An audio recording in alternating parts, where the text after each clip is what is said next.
आज आपण पारंपरिक पद्धतीने तांदूळाच्या कुरडया बनवणार आहोत, ज्या बनवायला सोप्या आहेत, चवीला खूप भारी लागतात। तुम्ही एकदा बनवून वर्ष 2 वर्षभर याला साठवून ठेवू शकता, जराही खराब होत नाही। बिना तेलाचा वापर करता आपण ह्या कुरडई बनवणार आहोत, त्यामुळे तुम्ही आरामात 2 वर्ष साठवून ठेवू शकता। आणि तेलामध्ये घातल्यानंतर तुम्ही बघू शकता दुप्पट फुलतात आणि चवीला खूप भारी लागतात।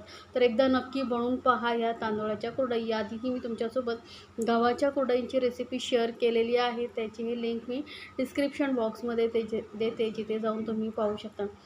त्या कुरडई बघू शकता किती मस्त अशा फुलतात, डब्बल फुलतात आणि खरंच चवीला खूप भारी लागतात। कुरकुरीत एवढ्या होतात ना, बिना सोड्याचा वापर करता तुम्ही हे बनवू शकता। बाहेरून विकत आणण्यापेक्षा घरी बनवणं खरंच खूप सोपं आहे। तर त्यासाठी इथे बघा मी 1 किलो तांदूळ घेतलेले आहेत। आता तांदूळ कोणता घ्यायचा ते सर्वात महत्त्वाचं आहे। ते इथे मी ना जो रेशनचा तांदूळ येतो तो घेतलेला आहे, जो जुना असतो। नवीन तांदूळ घ्यायचा नाही, ज्याचा भात चिकट होतो असे तांदूळ घ्यायचे नाहीत। रेशनचा साधा जाडा जो तांदूळ येतो ना तो घ्यायचा आहे।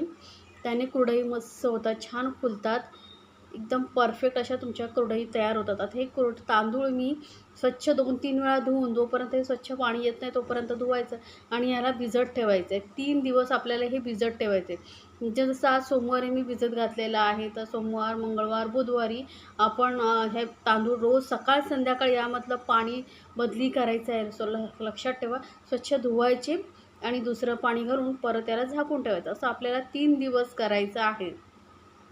यामुळे काय होतं, तांदूळ व्यवस्थित भिजला जातो। तर बघा 3 दिवस तांदूळ मी भिजत ठेवलेले होते।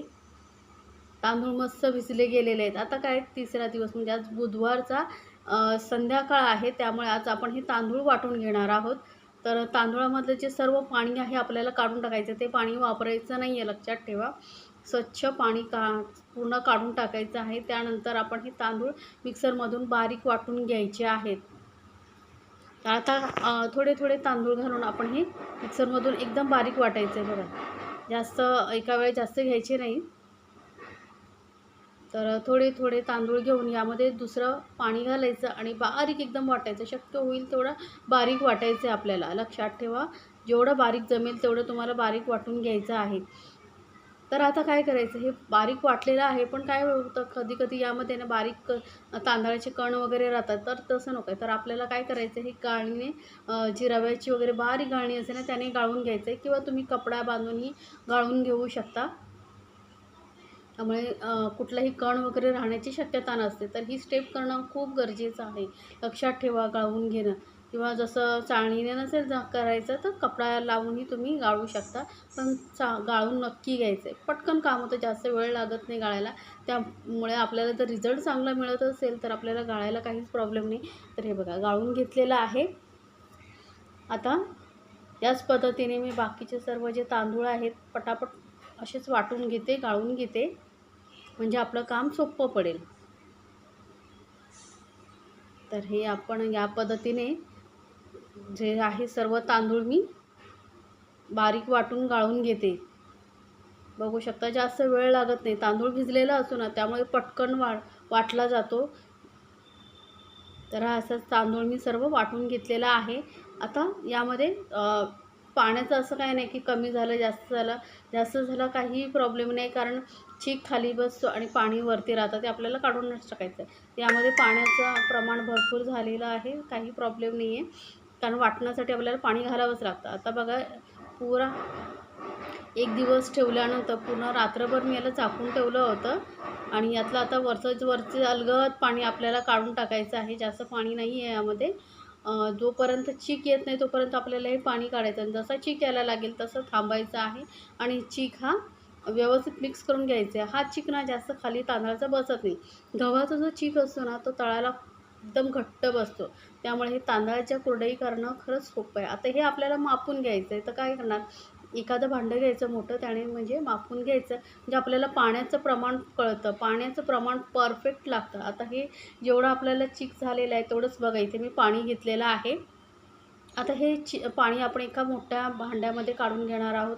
जाड बुडाचं भांडं असतं ना ते घ्यायचं। ते मी कुकर घेतलेलं, कुकर कसा जाड असतो आणि हा माझा कुकर मोठा आहे, त्यामुळे मी कुकरामध्ये पाणी घेतलेलं आहे, जे खाली जास्त लागत नाही। आता हे पाण्यामध्ये घालूया मीठ।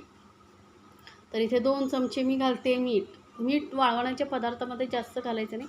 1 किलो तांदळासाठी 2 चमचे मीठ बस होतं. तुम्ही टेस्ट करून बघा. तुम्हाला असं वाटतं आहे की मीठ कमी वाटतं आहे, तर मग थोडंसं घालू शकता. आता छान अशी उकळी होऊ द्यायची पाण्याला. बघा उकळी आल्यानंतर काय करणार आहे मी ते यामधलं हे पाणी थोडं काढून ठेवणार आहे. का तर आपण जेव्हा चीक घालतो ना यामध्ये आणि ते भांड्यामध्ये लागलेला चीक असतो ना, तो मग हे पाणी घालून धुवून आपण हे वापरू शकतो. त्यामुळे थोडंसं पाणी आधीच काढून ठेवायचं. आता हा सर्व चीक घालून घेतलेला आहे. आता या भांड्यामध्ये मी पाणी घालते आणि तेही यामध्ये घालून घेणार आहोत आपण. बघा आणि गॅस एकदम कमीवरतीच ठेवला आहे आता मी. म्हणजे एकदम फास्टही नाही, एकदम मंदही नाही, मध्यम असा ठेवलेला आहे. आणि पटापट आपल्याला हा तांदळाचा चीक जो आहे चांगला घोटत राहायचा आहे, सोडायचा नाही आहे अजिबात. नाही तर काय होईल माहिती आहे, गुठळ्या होतील. त्यामुळे फटाफट असं मिक्स करत राहायचं आहे. तुम्ही पाहिजे असेल तर कोणाची मदतही घेऊ शकता. पण जसं जसं हा चीक घट्ट होतो ना, खूप म्हणजे त्रास होतो फिरवायला, जड जातं. त्यामुळे जर कोण जेंट्स वगैरे असेल तर त्याची तुम्ही मदत घेऊ शकता. ते बघा जसं जसं हे घट्ट होत जातं आहे ना, तसं थोडंसं तुम्हाला प्रॉब्लेम येत जाईल, कारण खूप जड पडतं हे फिरवणं. तर हे बघा आता जसं मी इथे चमचा घेतला आहे, तुम्ही लाटणीही घेऊ शकता. तर हे बघा चीक आता मस्त आपला घट्ट होत आलेलं आहे. यामध्ये जास्त गुठळ्या वगैरे तुम्हाला बघू शकता दिसत नाही आहेत. जसं जसं आपण याला शिजवत जाऊ नये, यामध्ये जराही गुठळ्या राहणार नाहीत. त्यामुळे काय करायचं आहे, पटापट फक्त मिक्स करत राहायचं आहे. खालून व्यवस्थित वरपर्यंत असं घोटून घोटून मिक्स करत राहायचं आहे, म्हणजे तळाला लागणार नाही. काळजी खूप घ्यायची आहे. तर आता गॅस एकदम कमीवरती ठेवलेला आहे मी, बघू शकता. आणि आता याला आपल्याला शिजवून घ्यायचं आहे. तर जसं जेव्हा घट्ट होईल ना, तेव्हाच याला आपल्याला शिजवत ठेवायचं असतं. तर चमच्याचं सर्व पीठ आपण काढून घ्यायचं आहे. आता पाण्याचा हात घ्यायचा आहे, हाताला पाणी लावून आणि हे सर्व व्यवस्थित एकसारखं करून घ्यायचं आहे, म्हणजे व्यवस्थित वाफ लागते. आणि गॅस कमी ठेवून कमीत कमी 10 ते 15 मिनटं लागतात आपल्याला हा चीक शिजवायला. पण 5-5 मिनिटांनी हा चीक बघा असा चांगला वर खाली करायचं आहे, म्हणजे एकसमान चीक शिजला जातो. नाहीतर काय होईल, खालच्या साईडला चीक शिजेल आणि वरती तसाच राहील. त्यामुळे 5-5 मिनिटांनी आपण हा चीक असा मस्त असा वर खाली करून छान असा शिजून घ्यायचा आहे. मस्त दणदणीत अशी वाफ आलेली आहे, बघू शकता. तसंच अजून आपल्याला आता 5 मिनटं झालीत, अजून 10 मिनटं किंवा जोपर्यंत आपलं चीक व्यवस्थित शिजत नाही तोपर्यंत आपल्याला शिजवून घ्यायचं आहे. तर बघू शकता चीक हाताला चिकटतो आहे अजून ना, म्हणजे आपल्याला हा चीक शिजवणं अजून गरजेचं आहे. आता चीक शिजला कसा आहे ही ओळखण्याची मी तुम्हाला पुढे ट्रिक सांगणार आहे. तर आता काय करायचं, परत चमच्याचं सर्व मिश्रण काढून घ्यायचं आहे. हाताने परत हात ओला करून याला व्यवस्थित प्लेन करून परत त्याला शिजू ठेवायचं आहे. गॅस एकदम कमी ठेवायची आहे, नाहीतर खाली लागू शकतं. फक्त 5-5 मिनिटांनी आपल्याला चेक करत राहायचं आहे. खाली लागत तर नाही आहे ना, ही काळजी घ्यायची आहे. नाहीतर काय होतं, अर्धं मिश्रण खाली लागून आपलं वेस्टेज जातं, मग कुरडया कमी होतात. हे बघा परत 5 मिनिटांनी मी त्याला छान असं परत वर खाली करून शिजवून घेणार आहे.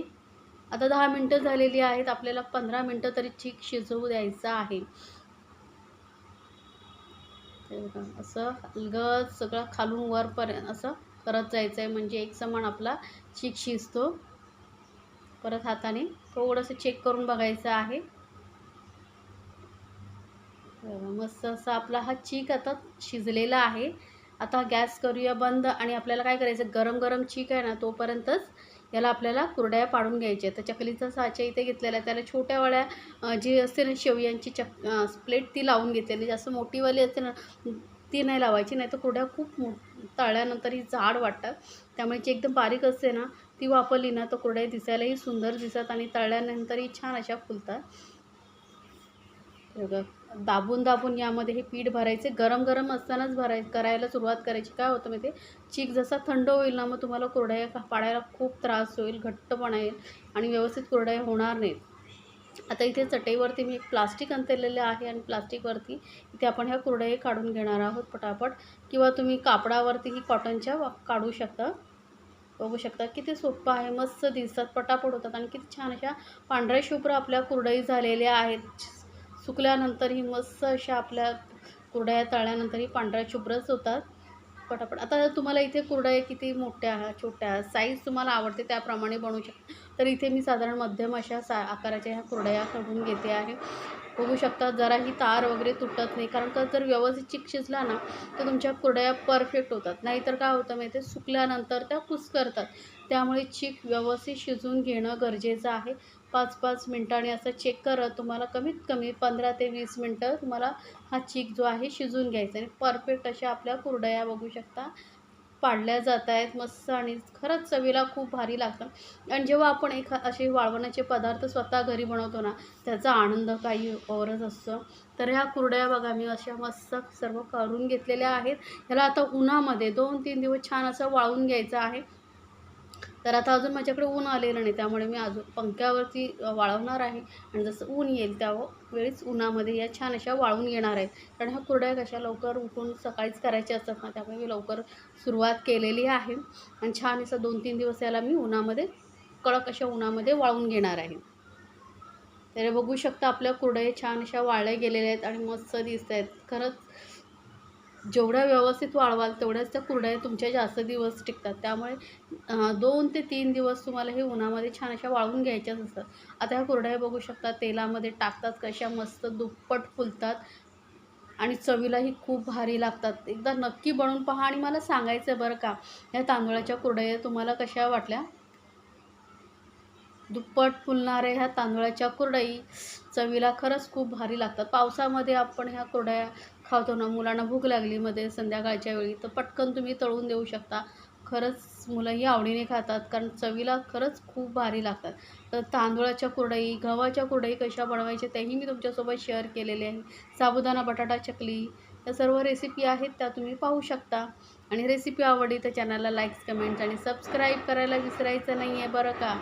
सोबतच चॅनलला सबस्क्राईब केल्यानंतर बाजूला जी बेल आयकॉन असते ना ती क्लिक करायची, म्हणजे काय होईल, माझ्या नवीन रेसिपीची नोटिफिकेशन लगेचच तुमच्यापर्यंत पोहोचेल. म्हणजे लवकरात लवकर बनवा आणि एन्जॉय करा आपल्या फॅमिलीसोबत गरमागरम कुरकुरीत अशा ह्या तांदूळाच्या कुरडई.